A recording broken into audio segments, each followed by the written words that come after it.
روزہ رکھا ہوا ہے، نفلی روزہ رکھا ہوا ہے. کہتے ہیں میں اور پریشان ہوا، میں نے فوری طور پہ سوال کیا کہ اب تو کدھر جائے گا؟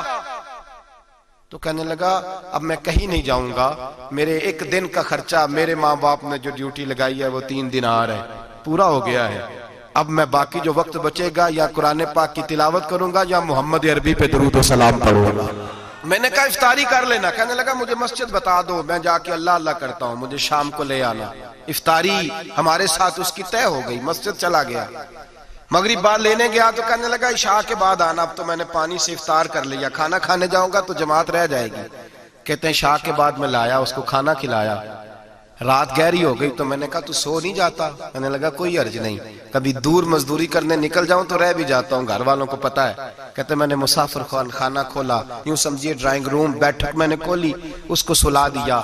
میں اور میری بیوی اپنی معذور بیٹی کو روٹی دینے گئے اور ہم نے جا کے اس کو کھانا کھلایا جو ٹانگوں سے معذور تھی، اور ساتھ کہا کہ بیٹی آج بڑا پرہیزگار جوان ہمارا مہمان ہے.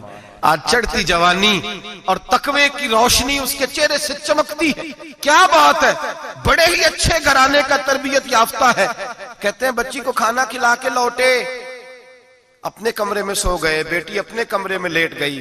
ترس گئے تھے کہ بیٹی قدموں پہ چلے. تہجد کا وقت ہوا تو دروازے پہ دستک ہوئی. بڑی بے چینی کے ساتھ اٹھے میاں بیوی، کون ہے؟ بیٹی کی آواز آئی ابا جی دروازہ جلدی کھولیں. کہتے ہیں کلیجے پھٹنے لگے، ذہن بکھرنے لگے. سوچے ہیں کہ وہ 2-1 منٹ ہمارے اوپر پہاڑ بننے لگے. دروازہ کھولا تو وہ بیٹی جس کے لیے ترس گئے تھے کبھی چلے گی، وہ اپنی ٹانگوں پہ کھڑی ہے. کبھی دوڑ کے ادھر جاتی، کبھی دوڑ کے ادھر آتی. بیٹیاں پریشانی کا فون کر دیں تو پھر بھی آنسو نکل آتے ہیں، اور بیٹی گھر میں خوشی آ جائے تو پھر بھی ماں باپ رو کے ہی شکر ادا کرتے ہیں. ان کے لیے روتے ہی رہتے ہیں. کہتے ہیں میں تڑپ گیا. بیوی بھی رونے لگی، بیٹے یہ کیا ہوا؟ ہم تو مایوس ہونے لگے تھے معاذ اللہ کہ اب تو ٹھیک نہیں ہوگی، کیا ہوا؟ کہنے لگے ابا جی اماں جی آپ نے بتایا نا نیک جوان آیا ہے، نیک آیا ہے، تو میں آپ چلے گئے تو میرے دل میں خیال آیا اے اللہ اگر وہ واقعی نیک ہے تو اس کے صدقے مجھے شفائی عطا فرما دے. یا ایھا الذین آمنوا اتقوا اللہ وابتغوا الیہ الوسیلہ، اے اللہ صحت ہی دے دے. کہتے ابھی میری دعا بھی پوری نہیں ہوئی کہ میرا وجود حرکت کرنے لگا، اور یہ دیکھو میں اٹھ کے کھڑا ہو گئی ہوں. کہتے ہیں ہم لوگوں نے یہ دیکھا تو بھاگے اس کے کمرے کی جانب. جب دروازے پہ ہاتھ رکھا تو دروازہ کھل گیا. آگے گئے تو پلنگ خالی تھا، ایک رکا چھوڑ گیا ہے. کہنے لگا مجھے پتا ہے میری حقیقت کھل گئی ہے، میں تو اللہ کا بندہ ہوں. اگر تمہیں مجھ سے ذرا بھی پیار ہو گیا ہے تو پھر میرے پیچھے نہ بھاگنا، اللہ کی بارگاہ میں جھک جانا، پھر گناہوں سے توبہ کر لینا. کہا وہ تربیت یافتہ جوان آیا ہے اور مجھے بدل گیا ہے.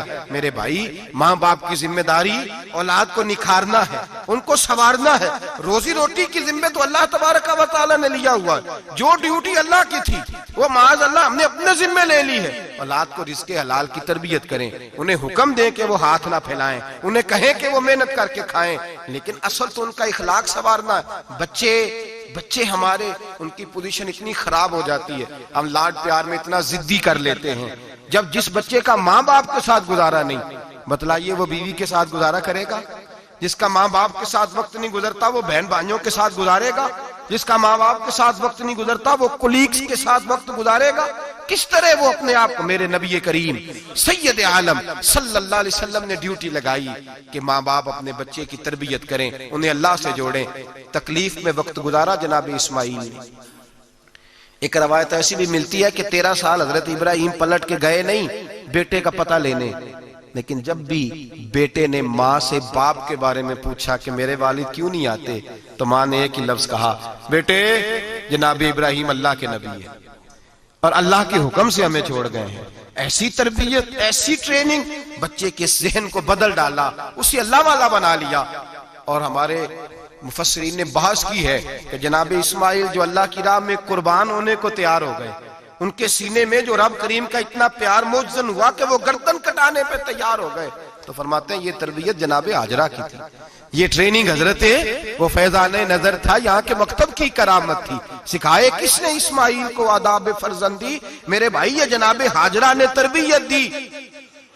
ایک بہت بڑے محدث ہیں، اتنے بڑے محدث ہیں کہ میرے نبی کریم کی مسجد نبوی میں وہ حدیث کے استاد رہے. حضرت ربیعہ بن عبد الرحمن نبی پاک کی مسجد نبوی میں حدیث کے استاد ہوئے اور حضرت حسن بصری جو جناب علی کے شاگرد ہیں وہ بھی حضرت ربیعہ کے شاگرد ہوئے. حضرت امام مالک جو 70 سال تک مدینہ اور مکہ میں حدیث پڑھاتے رہے وہ بھی حضرت ربیعہ کے شاگرد ہیں. ان کے والد کا نام تھا عبد الرحمن فروغ. تاریخ بغداد میں لکھا ہے کہ بنو امیہ کے دور میں تابعین کے زمانے میں جناب عبد الرحمن بن فروغ گھر سے چلے گئے. ایک روایت ہے بچہ چھوٹا تھا, ایک روایت ہے بچہ ابھی ماں کے پیٹ میں تھا, جہاد کرنے چلے گئے. اس دور میں یہ جہاد ہوتا تھا کہ ایک علاقہ فتح کیا تو مسلمان اگلے علاقے میں چلے گئے, اگلا فتح کیا تو اگلے علاقے, ایک کے بعد دوسرے لوگ پلٹ کے نہیں آتے تھے. حضرت عبد الرحمن گئے 30,000 دینار بیوی کو دے گئے, کہنے لگے سنبھال کے رکھنا, اور جہاد کرنے نکلے تو 27 سال تک گھر ہی نہیں آئے, اور 27 سال کے بعد آئے تو حضرت ربیعہ محدث بن چکے ہیں, مسجد نبی میں حدیث کے استاد ہیں, بیٹا بہت بڑا شیخ بن گیا. واپس آئے, ہاتھ میں نیزہ ہے, کالی داڑھی تھی ساری سفید ہو گئی, وجود بڑا تگڑا تھا, کمزوری آ گئی. آئے, نیزہ پکڑا ہوا ہے, گھوڑے پہ بیٹھے ہیں, مدینہ منورہ میں گھر ہے, دروازے پہ دستک دی. حضرت ربیعہ نے دروازہ کھولا, اندر داخل ہونے لگے تو کہنے لگے بابا تو کدھر گھستا آ رہا ہے؟ کدھر؟ اس نے کہا تو پیچھے ہٹ, تو میرے مکان پہ کب سے قبضہ کر کے بیٹھا ہے. بات تیز ہونے لگی, آواز تھوڑی بزرگوں کی بلند ہونے لگی تو اندر سے زوجہ نے سن لیا. وہ دروازے کی اوٹ سے دیکھنے لگی تو پہچان گئی, کہنے لگی ربیعہ پیچھے ہٹ جا, یہ کوئی غیر نہیں, یہ تیرے والد گرامی ہے, یہ تیرے والد ہیں. اندر آئے, باپ بیٹا ملے, عصر کی نماز کا وقت ہو گیا, بڑا روئے. 27 سال کے بعد باپ لوٹا, 27 سال کے بعد بڑے روئے. نماز کا وقت ہوا تو حضرت ربیعہ جلدی سے وضو کیا, مسجد نبوی شریف چلے گئے. جناب عبد الرحمن فروغ نے بھی کھانا وانا کھانا تھا, کھانا کھانے بیٹھے تو حکم دیکھے شوہر کیا کرتا ہے. یہ نہیں پوچھا کہ 27 سال حال کیا رہا, پوچھنے لگے میں تجھے 30,000 دینار دے گیا تھا, وہ کدھر ہے؟ تو زوجہ کہنے لگی کھانا کھا لو, عصر کی نماز پڑھ کے آؤ, پھر بتاتی ہوں پیسے کہاں ہیں, آپ کی رقم بڑی اچھی جگہ پہ محفوظ ہے. کہتے ہیں میں نماز پڑھنے مسجد گیا, عصر کی نماز کے بعد میرے نبی پاک کے منبر پر ایک نوجوان بیٹھا ہے. گھر میں تو ان کا انداز ٹوپی پہننے کا تھا نا, سادے عام لباس میں, مسجد نبی میں جبہ پہنا ہے, سر پہ امامہ ہے, خوبصورت لب و لہجے میں رسول اللہ کے منبر پر بیٹھ کر, نبی پاک کے منبر پر بیٹھ کر, پتہ نہیں آپ کو اس بات کی لذت نصیب ہو رہی ہے کہ نہیں, عام جگہ نہیں, نبی پاک کے حضور کے منبر پر بیٹھ کر نبی پاک کی حدیثیں سنا رہے ہیں. اتنا بڑا مقدر. کہتے حضرت امام مالک جیسے لوگ, خواجہ حسن بصری جیسے لوگ کاغذ قلم لے کے حدیثوں کی سماعت کر رہے ہیں, ان سے درس لے رہے ہیں. جناب عبد الرحمن کہتے ہیں میری نظر اٹھی, کچھ بوڑھا ہو گیا تھا, کچھ اس وقت وہ ٹوپی میں سادے لباس میں تھے, پہچان نہ پایا. ایک شخص سے پوچھا یار ہے تو جوان پر اس کے چہرے کی نورانیت میرے دل کو بھا گئی ہے تو جوان پر اس کا حدیثیں بیان کرنے کا انداز میری طبیعت کو گھائل کر گیا. یہ کون ہے جو نبی پاک کی مسجد میں بیٹھ کے حدیثیں بیان کر رہا ہے؟ تو کہتے ہیں امام مالک کہنے لگے بابا جی چپ کر جاؤ, ہمارے استاد کے بارے میں اونچے لب و لہجے میں بات نہ کرنا, دیکھتے نہیں کتنے کتنے لوگ بیٹھے ہوئے خاموشی سے. تو میں نے کہا مجھے بھی تو بتا دو نا ہے کون. تو کہنے لگے کوئی عبد الرحمن فروغ نام کے بزرگ ہیں, یہ ان کے بیٹے ہیں, ربیعہ نام ہے. کہتے ہیں جب لفظ کہے تو میرے آنسو چھلک کے باہر آئے اور میں حضور کی مسجد میں گر گیا اور رونے لگا کہ یہاں اور میرے رسول پاک سید عالم صلی اللہ علیہ وسلم کے منبر پر اور میرا بیٹا. کہتے ہیں میں تڑپ کے گھر گیا اور گھر جا کے میں نے اپنی بیوی کو جب دیکھا تو میرے آنسو نکل گئے. میری بیوی سمجھ گئی کہ یہ میرے محدث بیٹے کو دیکھ آیا ہے. کہتے ہیں بیوی رو کے کہنے لگی میں نے آپ کے 30,000 دینار آپ کے بیٹے کو مصطفیٰ کریم کی حدیث کا استاد بنانے میں خرچ کر دیے. میں نے وہ 30,000 دینار خرچ کر دیے, 30,000 دینار آپ کا بیٹا میں نے. تو کہتے ہیں میں اپنی بیوی کی طرف دیکھنے لگا, میں نے کہا قربان جاؤں, میں اگر اللہ کے دین کے رستے میں تھا تو نے میرے ساتھ نیکی کی ہے, میرا بیٹا بھی دین کے رستے پہ لگا دیا. میرے بھائی اللہ سے جوڑا, اللہ سے جوڑا. ان لوگوں نے اپنی اولادوں کو رب کریم والا بنایا, ان لوگوں نے اپنی اولادوں کو. اور پھر جب ارشاد فرمایا کہ چھوٹی چھوٹی برائی, ایک لقمہ حرام سے بھی وہ لوگ بچے. اور پھر جو آیت نمبر 18 نے کہا کہ وَلَا تُصَغِّرْ خَدَّكَ لِلنَّاسِ, بیٹے منہ پھیر پھیر کے نہ جا, پھیر پھیر کے نہ جا. اگر آپ ناراض نہ ہوں تو ہم تربیت دیتے ہیں, کہتے ہیں اس بچے کے ساتھ نہ پھرا کر, یہ غریب ہے, اس کے ساتھ نہ پھرا کر. وَلَا تَمْشِ فِي الْأَرْضِ مَرَحًا, حضرت لقمان بیٹے سے کہتے ہیں منہ پھیر پھیر کے لوگوں سے بات نہ کر اور اکڑ اکڑ کے نہ چل. إِنَّ اللَّهَ لَا يُحِبُّ كُلَّ مُخْتَالٍ فَخُورٍ, اللہ کو وہ پسند ہی نہیں جو اکڑ اکڑ کے چلے اور اترائے. ابھی بھی رواج ہے کہتے ہیں دوستی لگانا تو اپنے برابر کے دوستوں سے، ایسے نہ وہ ہمارا سٹیٹس ہی نہیں، ابھی بھی وہ فرق، جو تو سید بھی ہو، مرزا بھی ہو، افغان بھی ہو، تم سبھی کچھ ہو، بتاؤ کہ مسلمان بھی ہو۔ عاجزی کا درس دیا اپنی اولاد کو، عاجزی کا، ان کو ادب سکھایا، ان کو انکساری سکھائی، لوگوں کے اندر مل بیٹھنے کا درس دیا۔ جو آدمی انکساری والا ہوتا ہے، عاجزی والا ہوتا ہے، یوں سمجھو اسے شہد لگا ہوا ہے، دنیا خود اس کے پیچھے بھاگ بھاگ کے آتی ہے۔ جو سب کے ساتھ اس نے سلوک کرنے کا عادی ہوتا ہے، لوگ اس کے گرویدہ ہو جاتے ہیں۔ لیکن جس آدمی کو آپ اکڑنا سکھا دیں، جس بچے کو آپ کہیں بس تو ہے اور کوئی بھی نہیں، اس کی اپنی زندگی بھی اس کے لیے پریشانی والی ہو جاتی ہے۔ میرے نبی رحمت سید عالم صلی اللہ تعالی علیہ وآلہ وسلم نے ارشاد فرمایا، کسی باپ نے اپنے بیٹے کو جو سب سے اچھا تحفہ دیا ہے وہ یہ ہے کہ اس نے اپنے بچے کو اچھا ادب سکھا دیا ہے، اپنے بچے کو اچھا۔ حضرت لقمان کہتے ہیں بیٹے منہ پھیر پھیر کے باتیں نہ کرنا، زمین پہ اکڑ اکڑ کے نہ چلنا، اللہ کو اکڑنے والے لوگ پسند۔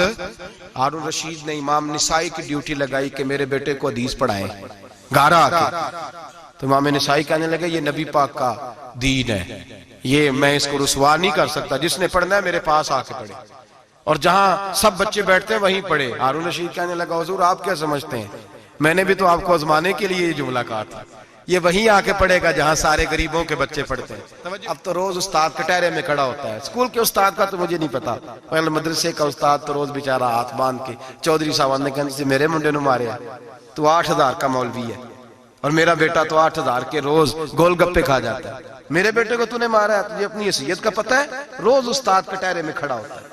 بچے فری میں، مفت میں، حافظ جی مفت میں حفظ کراتے ہیں، خدا جانے محترم کتنی مشکل سے ادارہ چلاتا ہے، اور بچے کے ماں باپ آ کہتے ہیں بلاؤ مولوی صاحب کو، اس کی طاقت کیسے ہوئی میرے بچے کو مارا ہے؟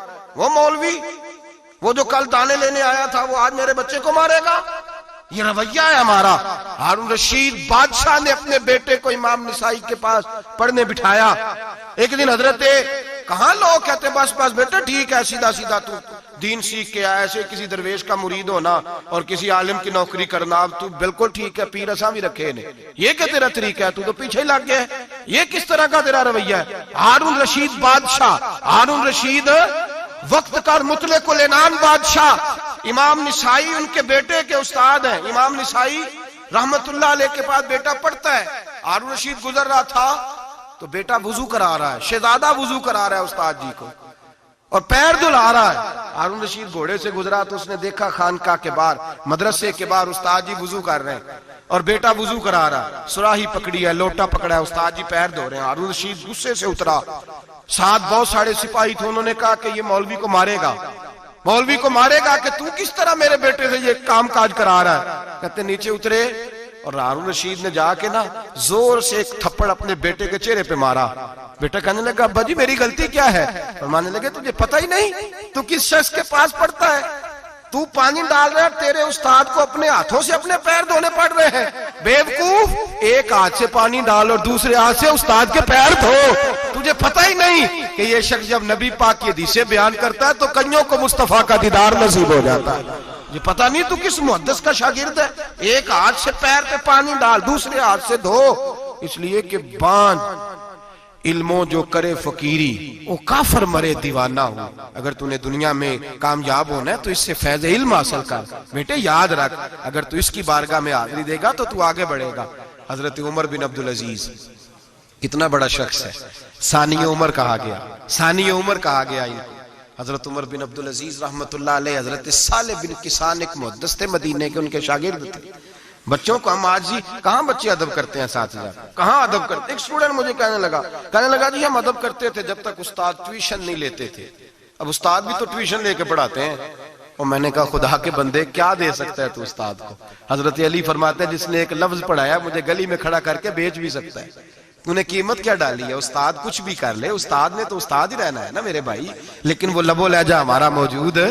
مجھے ایک دفعہ میرے کالج کے لوگوں نے بلایا، کہنے لگے آپ یہاں بھی پڑھے ہوئے ہیں اور مدارس میں بھی، تو ذرا فرق بیان کریں کالج کا اور مدرسے کا، کچھ بیان کریں۔ میرے ٹیچرز بھی تھے بہت سارے، تو میں نے کہا معذرت کے ساتھ یہاں تو بڑا مشکل ہو جائے گا بات کرنا، لیکن ایک جملہ میں نے مدرسے اور کالج میں ایک فرق محسوس کیا ہے۔ ہمارا مدرسے کا طالب علم آج بھی ہمارے جوتے اٹھا کے آگے رکھتا ہے، وہ آج بھی استاد کی موٹر سائیکل کو ٹاکی مارتا ہے، آج بھی صاف کرتا ہے۔ ہمارا مدرسے کا طالب علم آج بھی استاد کو پشت نہیں کرتا، لیکن کالج کا طالب علم پوچھتا ہے اسلامی عطلا آیا ہے، انگریزی والا آیا ہے؟ میں نے کہا اس کے تو لب و لہجے میں ادب نہیں ہے۔ اس لیے میں نے دونوں جگہ وقت گزارا تو میں سمجھا ہوں بڑے حالات خراب ہیں مدرسوں میں بھی۔ اب وہ کیفیت نہیں رہی جو بزرگوں کی تھی، لیکن پھر بھی اگر ادب ہے تو مدارس میں ابھی بھی ہے، ابھی بھی خانقاہوں میں ادب ہے، یہاں ابھی بھی خیر کی توقع موجود۔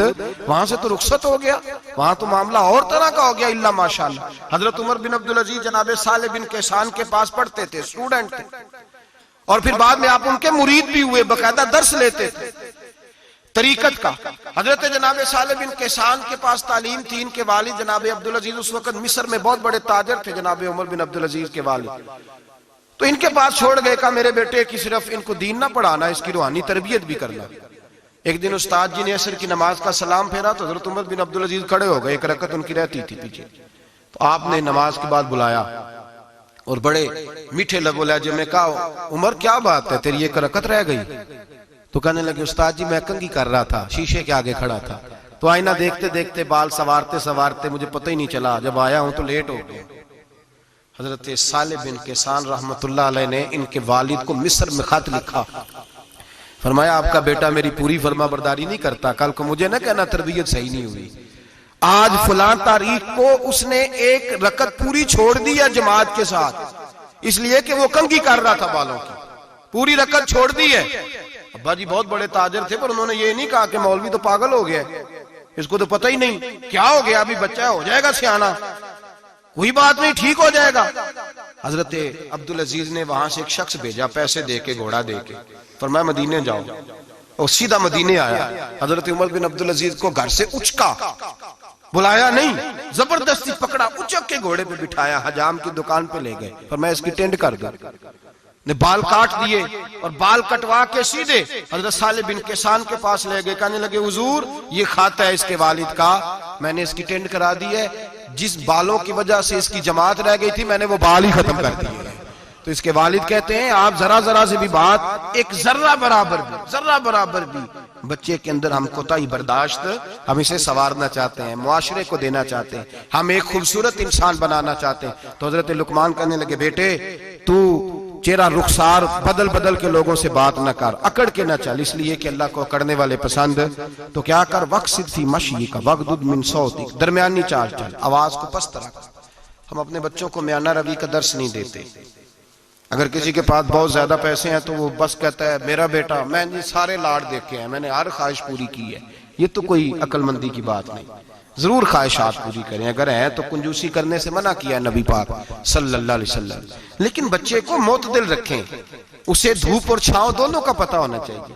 اگر زمانے میں کبھی کڑی دھوپ آ جائے تو اسے اندازہ ہو کہ میں نے یہاں کیسے کھڑے ہونا ہے، اس کو درمیانہ اور میانہ روی کا اسے درس دیں، اسے پتہ ہو، وہ نرم دل بھی ہو اور برائی کے مقابلے میں ڈٹ جانے کی طاقت بھی رکھتا ہو۔ بچے کو درمیانہ رستہ، میرے نبی کریم علیہ السلام نے فرمایا ما عالم نقتصد، جو درمیانی چال چلتا ہے وہ کبھی تنگ نہیں ہوتا، اور خیر الامور اوسطها، سب سے بہترین رستہ وہ ہے جو درمیانہ ہوتا ہے، جس میں افراط و تفریط نہیں ہوتی۔ بچوں کو درمیانہ پن سکھائیں، ان کے لب و لہجے کے اندر ایسا مزاج پیدا کریں کہ جس کے اندر وہ اپنی دنیا کے اندر بڑے سنور کر، بڑے نکھر کر وہ ترازو لے کے نکلیں تو وہ پورے عدل کے ساتھ اپنی زندگی گزاریں۔ اور فرمایا وغضض من صوتک، آواز کو پست رکھ، چلا چلا کے نہ کبھی بچوں سے بات کریں اور نہ کبھی بچوں کی بات سنیں۔ بچوں کے لب و لہجے میں ٹھہراؤ ہونا چاہیے، ان کی آواز کا بھی ادب ہے، ان کی آواز، ان کو بولنے کا بھی ڈھب سکھائیں، ان کو بتلائیں کہ تم نے گفتگو کیسے کرنی ہے۔ اس لیے کہ ارشاد فرمایا ان انکر الاصوات لصوت الحمیر، بے شک سب سے بری آواز گدھے کی آواز ہے۔ اللہ سمجھنے کی توفیق عطا فرمائے۔ آخر دعوانا